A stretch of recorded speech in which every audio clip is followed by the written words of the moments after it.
Facebook est subtilement en train de ralentir les vidéos de réflexion et de promouvoir celles de comédie aux Africains. Une personne passe moyennement 5 heures de temps par jour sur Facebook. Il y en a qui passent près de 12 heures de temps sur les réseaux sociaux par jour. Ça fait qu'en un an, tu as passé 5 mois sur les réseaux sociaux à regarder les photos des autres, à regarder les vidéos drôles, à regarder les vidéos pour te distraire.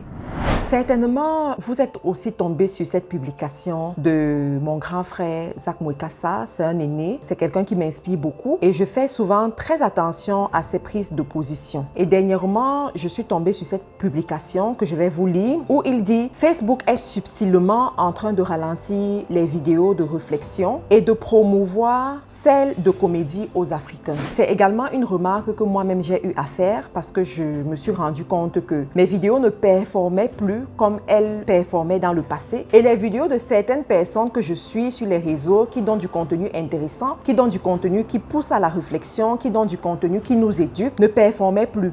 Et ce qui est choquant, c'est que je me suis rendu compte que sur mon fil d'actualité, je vois des vidéos, des pages que je n'ai jamais likées, auxquelles je ne me suis jamais abonnée. Je vois des vidéos des personnes que je ne veux pas nécessairement suivre.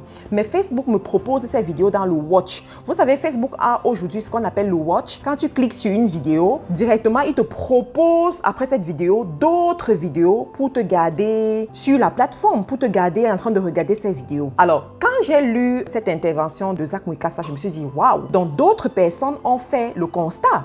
Et ce qui est choquant même, c'est que en commentaire, il y a un autre grand frère, Claudie Siard, qui est venu et qui a dit, c'est ce qu'il dit depuis 3 ans aujourd'hui. Ça veut dire quoi? Ça fait 3 ans qu'il a fait cette remarque et il essaie d'attirer l'attention des autres dessus. Les amis, alors je vous en parle pourquoi? Je vous en parle dans cette vidéo pourquoi? Parce que je veux attirer votre attention. Vous savez, les réseaux sociaux aujourd'hui font partie de notre vie. On ne peut pas le nier. Les réseaux sociaux aujourd'hui, nous les consommons le matin lorsqu'on se réveille, le soir avant de dormir, en nos pauses, on est sur les réseaux sociaux, on est sur Facebook, on est sur YouTube, on est sur Instagram, on est sur TikTok, on est un peu partout à la fois. Ça nous bouffe du temps.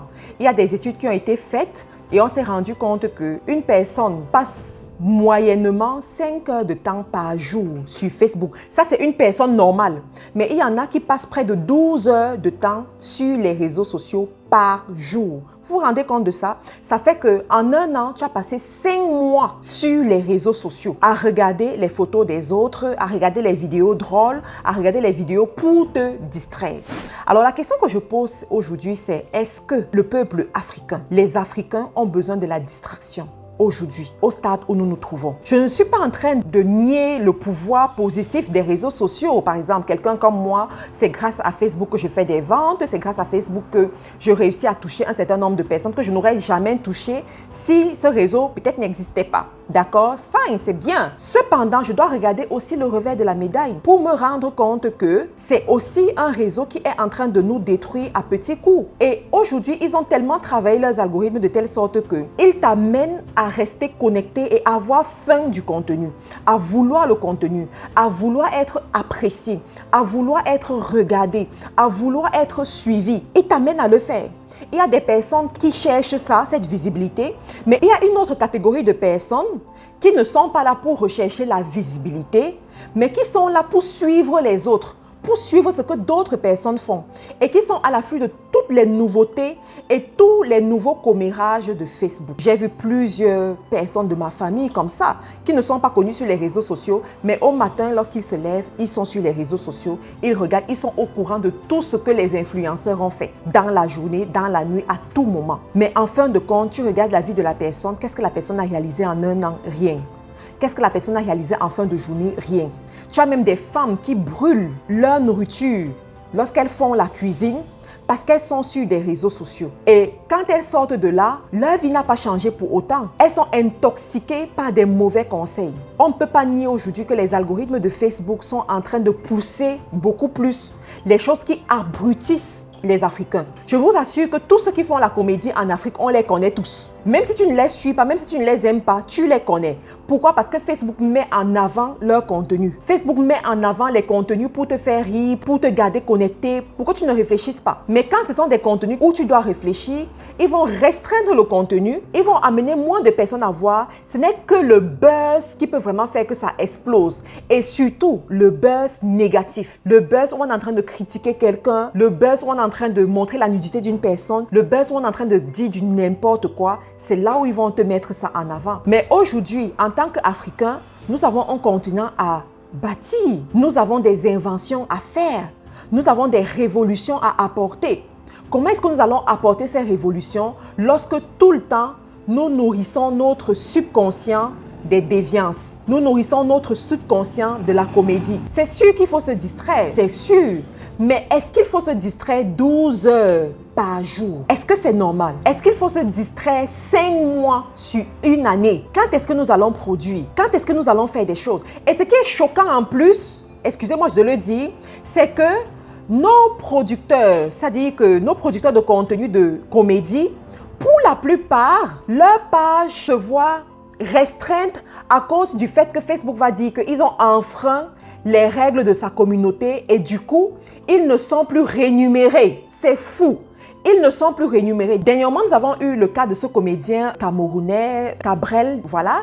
On a bloqué ses réseaux, on a bloqué son réseau TikTok, par exemple, de plus de 2 millions d'abonnés, où il avait passé des années à donner du contenu, à produire du contenu de qualité.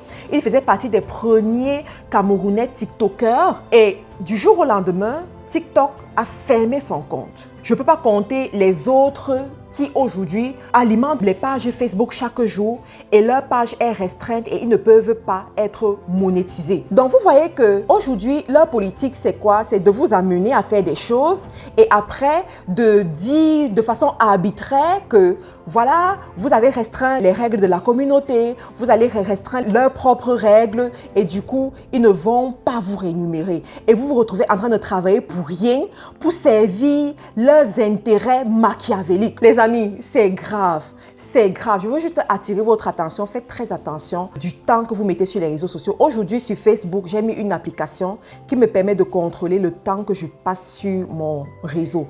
Qui me permet de contrôler le temps que je passe sur Facebook sur une semaine. Je fais l'effort de passer moins de 3 heures, d'accord, par semaine. J'ai recruté d'autres personnes qui vont faire le travail pour moi, c'est sûr. Mais moi, là, j'ai besoin de protéger ce que je vois. J'ai besoin de protéger ce que j'entends. J'ai besoin de me concentrer. J'ai besoin de créer. J'ai besoin de réfléchir. J'ai besoin, voilà quoi, d'être une productrice de richesse, d'être un vrai entrepreneur.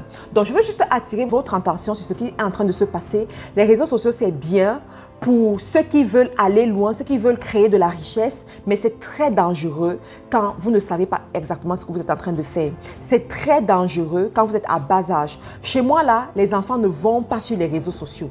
Les enfants n'ont même pas de téléphone. Les enfants ne vont pas sur les réseaux sociaux parce que je sais à quel point c'est dangereux. Et je me suis retrouvée une fois dans un groupe des hommes d'affaires influents, des hommes d'affaires riches en Europe, particulièrement en Angleterre.